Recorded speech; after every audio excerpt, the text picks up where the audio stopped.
Hey guys, welcome back to another video of C programming. और आज ये C programming का लेक्चर नंबर 4 है। और आज इस वीडियो में हम लोग पढ़ेंगे रूल ऑफ सी। देखो, रूल ऑफ सी को पढ़ना क्यों ज़रूरी है। जब भी हम अपने प्रोग्राम में कोड लिखते हैं तो कोड सही से लिखा हुआ होना चाहिए। ठीक है, इसके लिए हमें पता होना चाहिए कहाँ पे सही से कीवर्ड्स यूज़ कर रहे हैं, कहाँ पे हमारा आइडेंटिफायर नेम सही से यूज़ हो रहा है, कहाँ पे कर्ली ब्रेसेस लगाना है, कहाँ पे सेमीकोलन लगाना है। तो इन सब चीज़ों के लिए हमें रूल ऑफ सी पढ़ना पड़ता है। ठीक है, तो चलो आज का ये वीडियो स्टार्ट करते हैं और पहला रूल पढ़ते हैं। तो हमारा पहला रूल कहता है कि हमारा जो मेन फंक्शन है ये फर्स्ट फंक्शन होता है। सबसे पहले प्रोग्राम का एग्जीक्यूशन मेन फंक्शन से ही होता है। ये मैं स्टार्टिंग से ही बताते आ रहा हूँ कि हमारा जब भी प्रोग्राम एग्जीक्यूट होगा हमेशा मेन फंक्शन से स्टार्ट होगा। ठीक है, तो ये मेन फंक्शन है। चाहे हमारा मेन फंक्शन सबसे नीचे ही क्यों ना लिखा हुआ हो, इसके ऊपर चाहे दूसरा फंक्शन हो, लेकिन तब भी हमारा प्रोग्राम का एग्जीक्यूशन हमेशा मेन फंक्शन से ही होगा।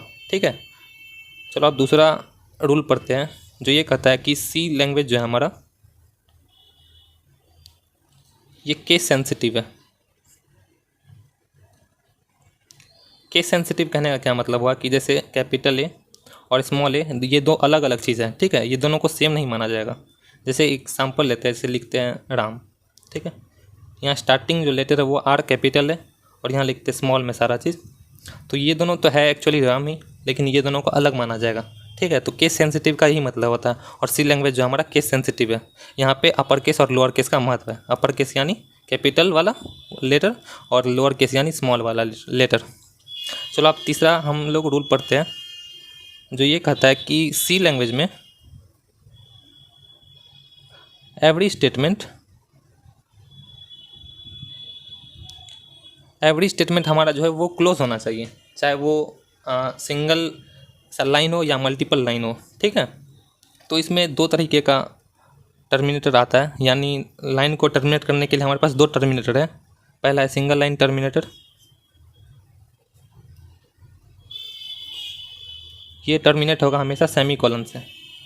ठीक है, जैसे हम लोग प्रोग्रामिंग में देखे थे, प्रोग्राम्स बना के देखे थे, प्रिंटफ लिखते थे, तो ये सिंगल लाइन स्टेटमेंट है। तो इसको हम किससे टर्मिनेट करते थे? लास्ट में सेमीकोलन लगाते थे। इसी तरह हमारा गेट सी एस था, गेट सी एस फंक्शन था, इसको भी लास्ट में सेमीकोलन से टर्मिनेट करते थे।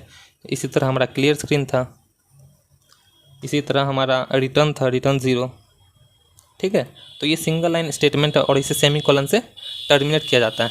और इसमें आता है हमारा दूसरा multiple line terminator. Multiple line जो है हमारा ये हमेशा कर्ली ब्रेसेस से टर्मिनेट होता है और ये हमेशा पेयर में यूज़ होगा। अगर स्टार्ट कर रहे हैं कर्ली ब्रेसेस को, लास्ट में तब इंड भी करना पड़ेगा। ठीक है, और ये जो है हम कर्ली ब्रेसेस ये ब्लॉक को क्रिएट करने का काम आता है। जैसे कि हमारा हो गया मेन फंक्शन का ब्लॉक। जैसे हम लोग मेन फंक्शन लिखते थे, उसके बाद हमेशा यहाँ पे कर्ली ब्रेसेस लगाते थे और लास्ट में भी कर्ली ब्रेसेस लगाते थे और यहाँ पे हमारा कोड रहता था, चाहे वो सिंगल लाइन हो या और भी कुछ हो। सिंगल लाइन रहता था तो यहाँ पे लास्ट में सेमीकोलन लगता था, जैसे प्रिंटफ हो गया, फिर गेट सी एच हो गया, क्लियर स्क्रीन हो गया अगर सिंगल लाइन रहता था तो ये मल्टीपल लाइन को टर्मिनेट करने का तरीका है कि हमें कर्ली ब्रेसेस से उसे टर्मिनेट करना होगा।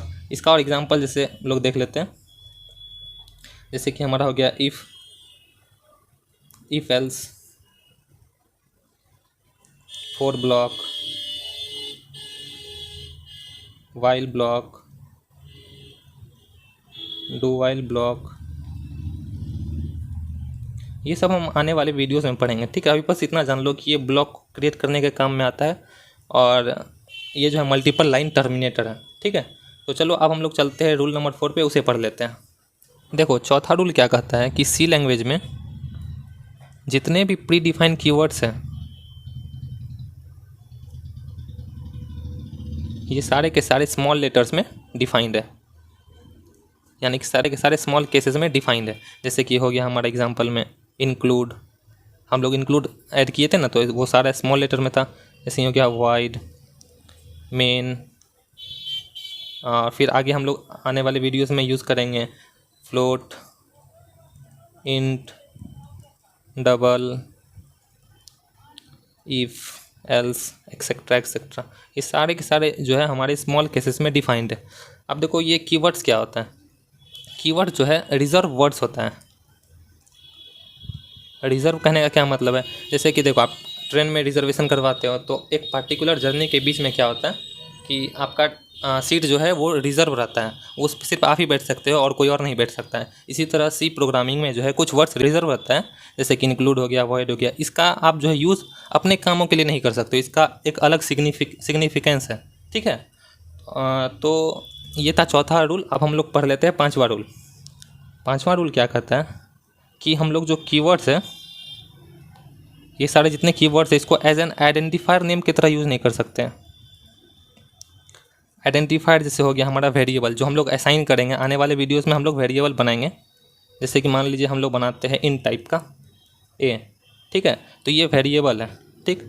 और ये किस टाइप का है? इन टाइप का। ये सब हम आगे पढ़ेंगे, ठीक है। तो ये जो ए है हम लोग खुद से बनाए हुए ए, यहाँ पे इंट के जगह जैसे इंट लिखें, फिर ए के जगह हम लोग ये नहीं लिख सकते, मेन नहीं लिख सकते, फ्लोट नहीं लिख सकते, क्योंकि ये सारा वर्ड जो है रिजर्व है, ठीक है। पहले से इनका कुछ सिग्निफिकेंस है, ठीक ना। और इसी तरह आइडेंटिफायर में हो गया, जैसे वेरिएबल हो गया। इसी तरह होता है हमारा फंक्शंस। जो भी हम लोग फंक्शंस डिक्लेयर करेंगे उनको एज एन कीवर्ड्स यूज़ नहीं करेंगे। जैसे कि मेन हो गया, मेन भी तो हमारा फंक्शन है, तो एज एन मेन हम नहीं यूज़ कर सकते। कुछ और फंक्शंस बना सकते हैं, लेकिन हम लोग जो पहले से रिजर्व वर्ड्स है उसका यूज़ नहीं कर सकते सी प्रोग्रामिंग में, ठीक है। अब चलिए हम लोग पढ़ लेते हैं छठा और लास्ट रूल, जो कहता है कि अगर हम अपने प्रोग्राम में कोई भी प्री डिफाइंड फंक्शंस यूज़ करते हैं, जैसे कि हमारा हो गया प्रिंटफ, है ना। प्रिंटफ हमने प्रोग्राम में देखा था इसका यूज़। जैसे हम लोग इसका यूज़ करते हैं तो इसका हेडर फाइल लगाना मस्ट है। जैसे इसका हेडर फाइल क्या होता है? studio.h। और इसे कैसे लगाएंगे? At the top of the program इसे हैश इंक्लूड के साथ लगाएंगे, जैसे हैश इंक्लूड studio.h। एक टेबल लिख देते हैं और बता देते हैं कि कौन से फंक्शन का कौन सा हेडर फाइल है। जैसे ये हमारा हो गया studio.h, इसमें आता है हमारा printf, scanf हम लोग आगे पढ़ेंगे आने वाले वीडियोस में, ठीक है। और फिर कोनायो भी था एक हेडर फाइल, जिसमें क्या क्या आता था? Clear screen, get ch। देखो, अगर इन सब का हम यूज़ करेंगे तो सबसे ऊपर में हमें हेडर फाइल लगाना मस्ट होगा, ठीक है। और एक है हमारा math.h, इसमें क्या क्या आता है? जैसे पावर निकालने का काम आता है, पावर फंक्शन। दूसरा हो गया हमारा स्क्वायर रूट निकालने के काम आता है। और भी ढेर सारा है, एक और चलिए बता देते हैं। जैसे क्योंकि हमारा malloc function, malloc header file, इसमें क्या क्या आता है? मैलॉक फंक्शन आता है, इसमें कैलॉक आता है, इसमें रीअलॉक आता है, इसमें फ्री फंक्शन आता है, ठीक है। और भी बहुत सारा हेडर फाइल्स है जो हम लोग आगे देखेंगे, ठीक है। तो ये सब था सारा हमारा सी का रूल, ठीक है। तो इस तरीके से आप अपने प्रोग्राम में इन सब चीज़ों का यूज़ कर सकते हैं और एरर जनरेट होने से बच सकते हैं, ठीक है। तो आज के लिए बस इतना ही, मिलते हैं नेक्स्ट वीडियो में। हालांकि इसका तो आज कुछ प्रैक्टिकल होगा नहीं, तो आज बस इतना ही रहने देते हैं और मिलते हैं नेक्स्ट वीडियो में। चलिए, तब तक के लिए थैंक यू।